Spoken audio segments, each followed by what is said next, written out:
Alright, these are just notes to myself on this 89 Buick Park Avenue, fixing the problem with the armrest. Here's the broken problem, or the problem that's broken, however you want to look at it. And if I end up uploading this video to YouTube, I'll post a link to another gentleman's video where he drills a hole and uses a wire tie to hold this together, and epoxies it up, which I think is a great way to do.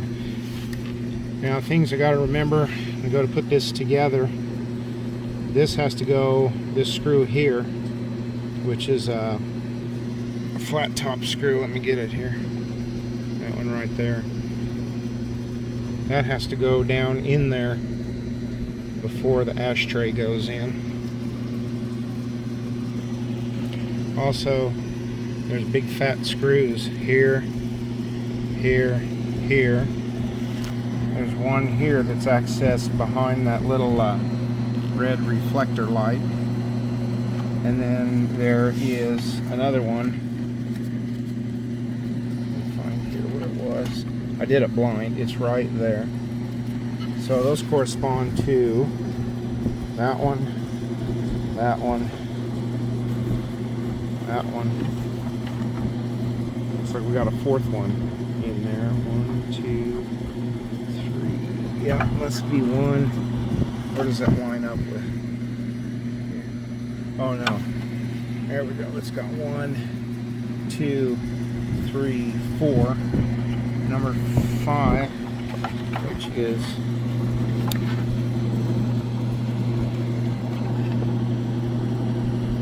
right there, that oval hole right in the middle, and then that one right there at the bottom. So when I go to put this all together, the first thing that has to go in is this light under here. I popped it out, and that connector right there is what slips into it.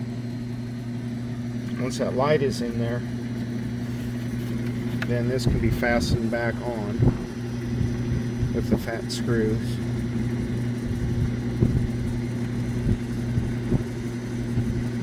And then it looks like the screw that's up in here, that's the first one out, so that'll go in last. I'll need to fasten the switches to the ashtray with the Torx bolts. And I think that's pretty much it. Main thing is make sure and get that light put in there and plugged in before I get everything together, or I'm gonna have to start all over. I've got this 89 Buick Park Avenue. I was a junior in high school when it was new. I'm 53 years old now. Even though it don't look like much, I think it's in much better shape than I am. I've got 261,000 miles on it at the moment, and it has succumbed to a problem that a lot of these cars with plastics in them have had happen, and it is this loose armrest. The plastic is physically broken in there. So to get started, of course I started disassembling it, and then I remembered, I wanted to do some video on it. So this little reflector is in there. It just pops in there. And you just very carefully reach down in that divot with a screwdriver. I pop the top out, then I put the driver down here, and I just run along the edge and kind of pry, and eventually it'll pop out. And if you're fortunate, you won't break the tabs on the back of this. It's a pretty tough plastic for as old as it is. The reason why you want to get that out is your first screw is located right up in there, and it screws this armrest down. And this is the screw that comes out. It's right up in there like that. The next thing I like to remove is this cover down here. There's one screw right here and one down here on the bottom. Don't have real good lighting, but it's right there. And it's these little flathead self-drilling screws. So you want to be careful not to strip them out. If you do, then you either got to go to the next larger screw or try to peen the hole back down to get some material to bite in with the threads. Okay, the next thing that I like to do is, let's get this cover off here first. I don't think I've had this one off before, so kind of have to work it down.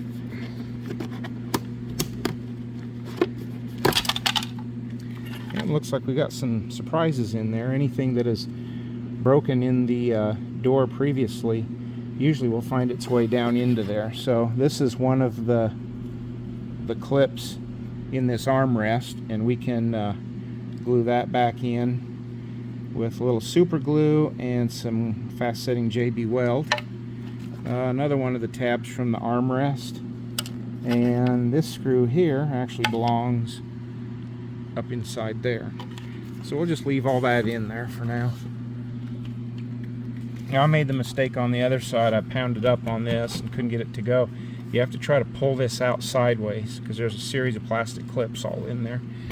But to get this out of the way, I just like to take the belt and just slip it there underneath the door and get it out of the way. So let's see if I can just carefully pry with my fingers on this. Looks like it came loose. Now, down inside here, we have to get this pried out to see the status of where that screw is, because I don't know if maybe somebody dropped a screw in the past and has replaced it with another one. So sure enough, I discovered that the spring-loaded part is on the back, and there's a tab under here. So prying here did no good, but it did come up here. And so then that area where that screw is supposed to be, somebody in fact has put in a see if I can move this out of the way. Put in another screw with a flat washer down in there, and the screw that's supposed to be in there is the one that was laying down in this tray, that this one here. So we'll see what's going on in there. Those plastic tabs break, and that might be somebody's homespun repair. And yeah, you see that light on? I'm too lazy to disconnect my battery, but I'm just really careful when I work. Don't worry, it's not your car. Alright, now the next thing is there's these little screws, torque screws, and I just clamped this in a vice grip. I know, it's a ghetto way of doing it. I think it's this one here is a T15. I'll clamp it in a vice grip and take those screws out and remove these switches. It just makes it easier to slip these down there as we pull the armrest off. I'll also remove that screw down in there and see what we got going on. Alright, so I got these switches out. When you take them out, there's this little, one of the screws holds the spring-loaded clip for this end. That's unique because the other side, the spring clip, doesn't have to be removed. Now, whenever you have stuff with wires on it, everybody just immediately goes right to the item that has the wires, and they're trying to figure out how to take it apart. Always trace your wires back and see if there's a place where you can disconnect them. In this case, removing the switches is easier, but they're a side view mirror adjustment. It looks like there might be a set screw in there, but if you follow it back, there's this nice little connector here. So I'll disconnect that, and that'll remove this from the door. I wanted to show how the side mirror adjustment harness comes apart. If you look right there, this is the spring-loaded piece here. You get on there with a little screwdriver. I like to use my fingernail because I can sense the tension better. And once you do, then this pops out, and you can see right there, that little dimple is what, get my hand out of the way, plugs in right there and it snaps in. So now we can get rid of that. Next, we'll turn our attention to that screw. Sure enough, use a 10-mile long wood screw with a washer down in there, so we'll see what's wrong on the back side of it. We can also see the problem down in there, why this is loose. You see that plastic's broke right there. So we'll find out more as we get into this. Alright, got the top of the armrest off, and you can see the electric window motor there. We also are starting to find bits and pieces of our broken plastic clips, such as there. And they slide into here and clamp onto there.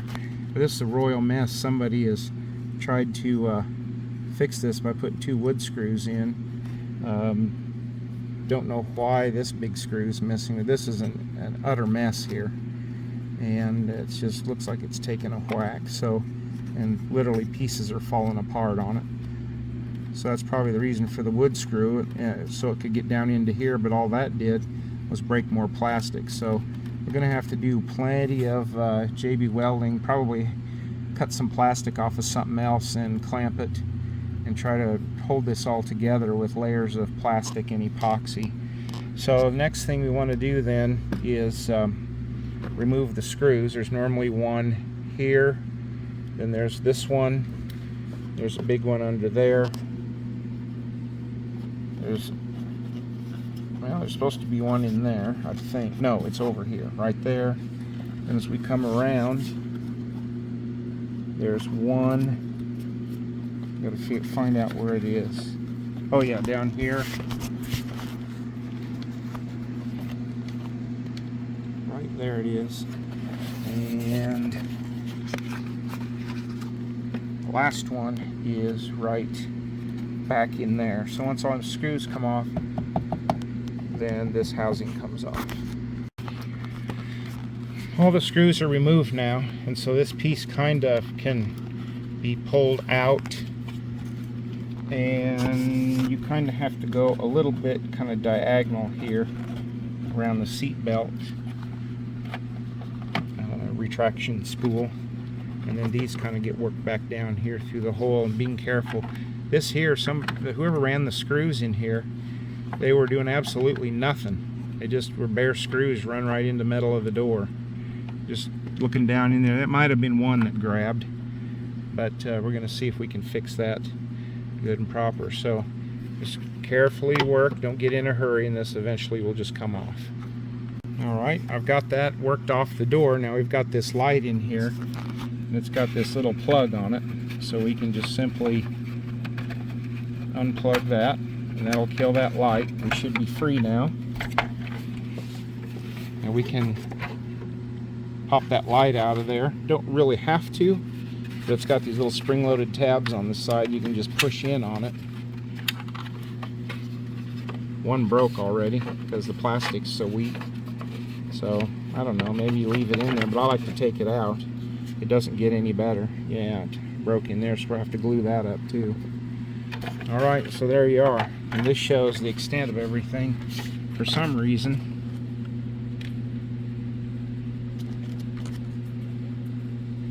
this must have had a short at one time, or somebody ran the screws into the wire. Everything works, but somebody was having fun there. And I don't know why we've got this little clip here when the hole for the screw. I'll have to do some exploratory. Oh, I see. It's got these little nylon plugs, so someone tried to substitute it with that, maybe? No, that's what goes in there. So I'm going to have to look and see where this is actually supposed to go. Anyways, that shows you how it all comes apart, and then this is just going to be an exercise here in gluing and screwing and using scrap pieces of plastic.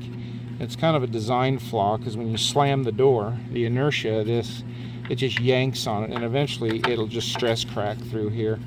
And a good way to do this is put super glue on one side, water on the other, and press and hold together. And the water on the other side will actually cause the super glue to set up quick.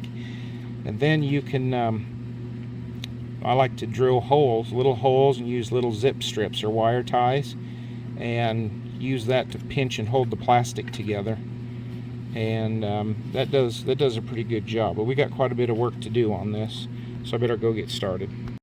Alright, well, after doing a bunch of JB welding, we had discovered this armrest was completely snapped in half.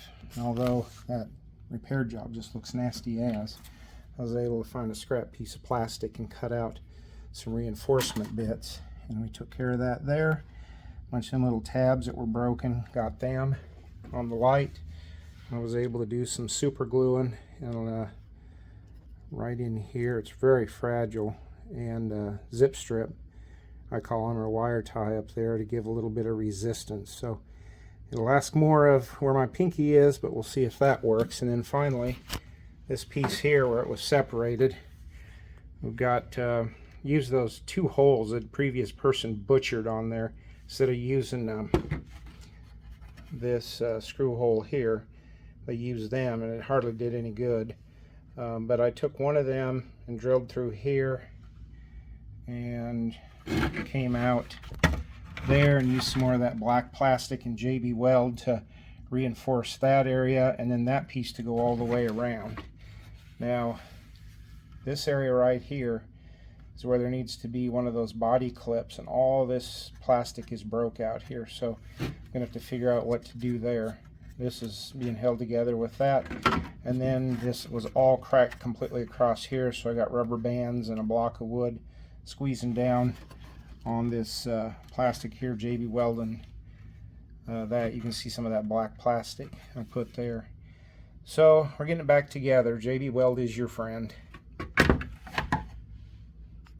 Alright, well here we are a day later, and I've got a whole bunch of super glue and JB Weld all over this thing here, trying to hold this together. And I glued some plastic, or epoxied some plastic here to give this support, and another piece there, clamped it. That fast setting JB Weld is nice to use. And of course, then this light here, the tab on the other side broke off. So what I ended up doing was just took some more pieces of plastic and I whittled back some of this of the plastic, and then just shoved some pieces in there and super glued them. I don't know if I'm ever going to have to take that out. I doubt it. I don't really pay any attention whether those lights are shining or not. But anyways, it's to the point now where I can start putting this back together. So I'll try to cover it as I go along. Well, first step's going to be to plug this light back in, and then to start putting the screws in to hold that back on there. So I'll get that done. Okay, I'm at this stage now. I got this screw in here, and this one here, and there's one right in there, not there, but right there, and this one back in here, and then this one right here. And since you're just putting old plastic together, you just turn it till it stops turning, then go maybe 1/8 of a turn more, and then that's it. So now this has all been chipped out, and where the original clip used to go, I picked these up at O'Reilly's. They're metal clips, and it fits the screw number 8. It felt maybe it was a little small, but I like going just a little bit smaller, because then when you force the screw into it, it gets a real good bite down inside the threads. You see right here is the screw. It's kind of stripped a little bit. Anyways, I took an old paint stick and I drilled a hole in it, and I'm going to push one of these clips over it and try to get that to line up to take the screw, because it goes in about like that. Now I think that'll hold good enough. Alright, I got that shoved on that paint stick, and this is super glued in there, so it's going to be close to the same angle. I hope I got enough thread to reach. If not, I can get a longer screw, but I think this one probably will have enough threads to reach, and then that'll fix that back to how it was before, because this plastic's all completely chipped out. And that's a paint stick. We'll work at a place where you can where we have paint sticks, and so I just took an old junker and cut that to match, and I guessed about where the hole goes, and I guessed right. And these clips that are on there, one side has the part that grabs the threads of the screw, and then the other side is bigger than the screw, so it passes through and bites down on the back side of that. So you always got to pay attention to make sure that you have those in correctly. Otherwise, if you flip it over and tighten it, it'll just pull the clip, it'll bend it up, and it'll pull it right off. You want it so that it sandwiches down on there. So I'll turn my attention to getting these things back into that and try to get this together. And I got to make sure to pull these up through the armrest. So everything in order. Well, everything lined up good on this. That paint stick and the wire tie and all my epoxy and everything, it just lined up perfectly. Not bad for just sighting it. And you don't want to go crazy tightening something up like this, because you're squeezing down on that wire tie and everything just enough. All it has to do is hold the armrest on there. Well, there's the finished product. Put the 3 little bolts, the switches, hook the rearview mirror connector up, and a little tab on the front. If you can't get it to slide down in there, you can take a vice grips and just bend it down just a little bit so it slips into this armrest. And when you get it shoved far enough, you just push down. And there is a little screwdriver slot right there, so you can get in under that to pry it up. And on this side there's a screw that holds a switch in, but it also holds the clip to seal that. So there's the finished product right there. We'll see how many door slams it can hold up to.